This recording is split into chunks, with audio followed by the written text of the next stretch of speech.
Assalamualaikum Sobat Infotek. Kondisi semakin memanas di mana Cina telah bertindak sangat agresif belakangan ini dan diikuti juga oleh Amerika dan sekutunya. Tiongkok sekarang memamerkan kekuatan militer mereka dan mengambil keuntungan dari krisis pandemi di seluruh dunia. Dan Cina sepertinya sedang mempersiapkan perang habis-habisan. Pandemi membuat dunia menjadi panik dan fokus menghadapinya.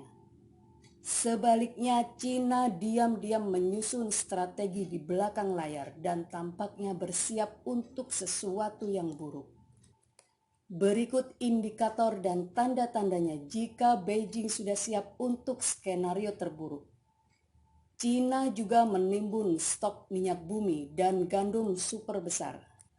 Awal tahun ini pandemi menyebabkan harga minyak internasional merosot ke posisi terendah sepanjang sejarah. Harga minyak di Amerika Serikat adalah yang terendah dalam sejarah, yakni mencapai di bawah $40 per barel. Bagi banyak orang ini adalah peluang besar untuk menimbun minyak. Cina adalah importir minyak terbesar di dunia dan selama ini mereka mulai menimbun ratusan juta barel. Harga minyak mentah yang rendah ini memiliki dampak positif pada Cina, tetapi mereka tidak terbuka tentang persediaan strategis mereka. Meskipun dalam kondisi pandemi, impor minyak Cina naik sekitar 5% selama kuartal pertama tahun ini. Padahal negara-negara lain malah menurunkan impor minyak mereka. Cina memiliki sejumlah besar ruang ekstra yang didedikasikan untuk menimbun lebih dari 385 juta barel. Beberapa laporan menunjukkan mereka sudah mengisi lebih dari 65% dari kapasitas cadangan mereka. Dengan cadangan minyak yang cukup besar, Cina dapat mempertahankan keberlangsungan hidupnya cukup lama.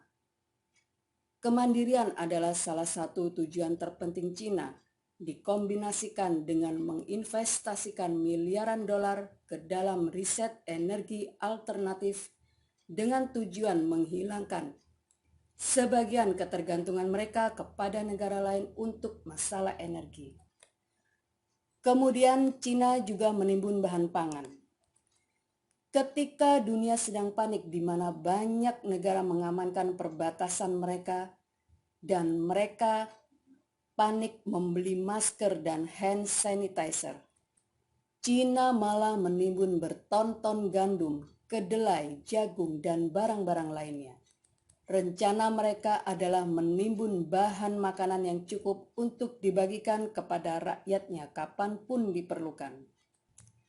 Mereka telah membeli 340.000 metrik ton gandum dari Amerika Serikat dan berencana membeli lebih banyak bahan pangan dalam beberapa bulan mendatang.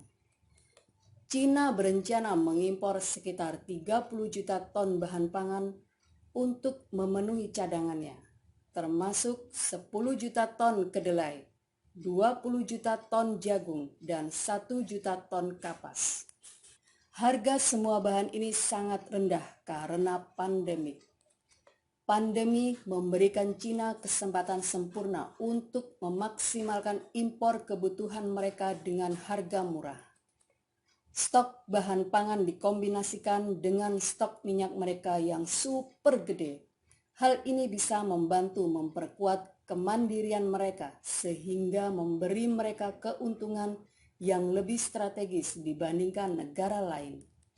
Semua produk berharga sangat murah dan panen sudah matang siap untuk dipetik. Apakah ini hanya kebetulan saja atau apakah Tiongkok tahu ini akan terjadi? Kemudian yang lebih gila lagi, Cina membeli perusahaan-perusahaan yang bangkrut. Cina juga telah melakukan satu hal licik lagi, yakni membeli perusahaan-perusahaan bisnis di Amerika Serikat dan negara-negara lain di dunia yang sedang berjuang melawan pandemi. Ketika Amerika Serikat berjuang untuk mempertahankan ekonominya melalui pembukaan bisnis, dan suntikan uang ke pasar saham. Tapi banyak yang tidak bisa bertahan selama periode lockdown yang tidak terbatas. Mereka yang putus asa menjual perusahaan atau sahamnya dengan harga murah. Dan bagi Cina, membeli perusahaan asing bukan hal baru baginya. NATO bahkan telah memperingatkan secara tidak langsung tentang langkah pemerintah Cina ini.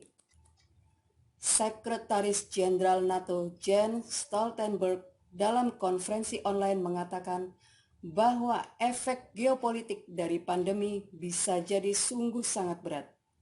Beberapa sekutu Amerika Serikat lebih rentan untuk situasi di mana infrastruktur penting dapat terjual habis oleh Cina. Cina sudah memiliki pengaruh signifikan pada bisnis di seluruh Eropa. Cina telah memegang saham paling tidak setengah lusin pelabuhan Uni Eropa di terminal Antwerpen, Belgia, Las Palmas, Valencia, dan Bilbao, Spanyol.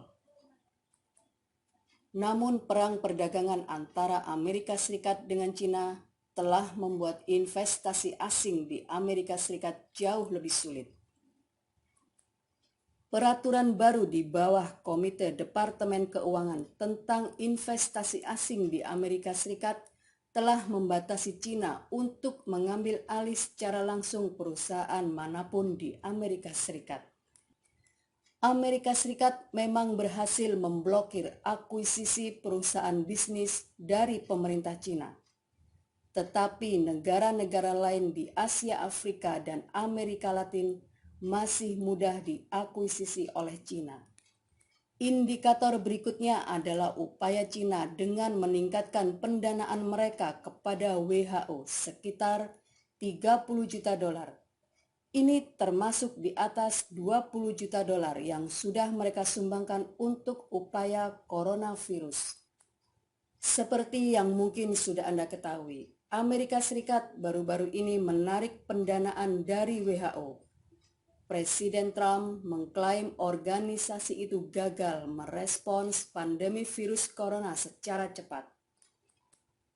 Media Tiongkok mengklaim bahwa meningkatkan sumbangan mereka kepada WHO ditujukan untuk membantu memperkuat sistem kesehatan di negara-negara lain. Mereka juga mengklaim bahwa tidak ada agenda atau strategi tersembunyi di balik tindakan tersebut. Namun tentu saja di balik peningkatan donasi mereka kepada WHO, Cina bisa saja berharap bahwa mereka akan memiliki kontrol yang lebih baik terhadap organisasi tersebut. Kontrol atas WHO akan sangat bermanfaat bagi Cina selama dan sesudah pandemi. Indikator pamungkas berikutnya adalah Cina mengirim sejumlah kapal perang ke wilayah yang disengketakan, yakni Laut Cina Selatan, dan upaya-upaya tersebut dapat dilihat sebagai tindakan agresi. Apa yang mereka coba lakukan? Ada dua tujuan mengapa Cina mengirim kekuatan militer mereka ke Laut Cina Selatan. Pertama, untuk melenturkan otot militer angkatan laut mereka, sekedar latihan ringan guna menghadapi perang besar nantinya. Kedua, untuk mengklaim wilayah di Laut Cina Selatan yang sejak lama telah diperselisihkan antara banyak negara. Tiongkok telah lama ingin berekspansi ke Laut Cina Selatan, dan sekarang banyak kapal perang Tiongkok terlihat berlayar melalui hampir seluruh wilayah tersebut. Lalu mengapa Cina melakukan itu? Jawabannya, karena mereka ingin mengintimidasi negara-negara yang berselisih atas Laut Cina Selatan, sehingga Beijing bisa mengambil wilayah konflik itu untuk selamanya. Cina secara diam-diam telah mengklaim dua kepulauan yang disengketakan di Laut Cina Selatan, yakni Kepulauan Paracel dan Kepulauan Spratly. Pada awal tahun ini, Kementerian Urusan Sipil Tiongkok diam-diam mengumumkan bahwa mereka telah membangun struktur administrasi baru di pulau-pulau ini.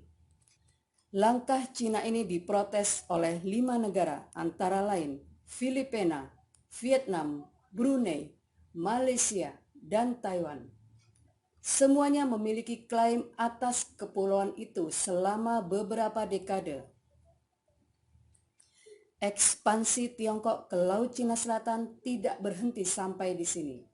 Sejauh ini mereka telah secara resmi mengklaim dan mengganti nama 25 pulau dan terumbu karang dan 55 entitas bawah laut di Laut Cina Selatan. Cina telah mengklaim kepemilikan lebih dari 85% dari Laut Cina Selatan. Berikut pandemi, Cina semakin dekat untuk mencapai tujuan tersebut. Kontrol Cina atas Laut Cina Selatan akan memberi mereka keuntungan strategis yang signifikan baik secara ekonomi maupun militer. Selanjutnya, mengapa mereka menimbun dan menyimpan sumber daya begitu besar? Apakah Cina diam-diam mempersiapkan Perang Dunia Ketiga atau memang sudah mulai? Apakah ini waktu yang tepat bagi Cina? Sebaliknya, ketika Cina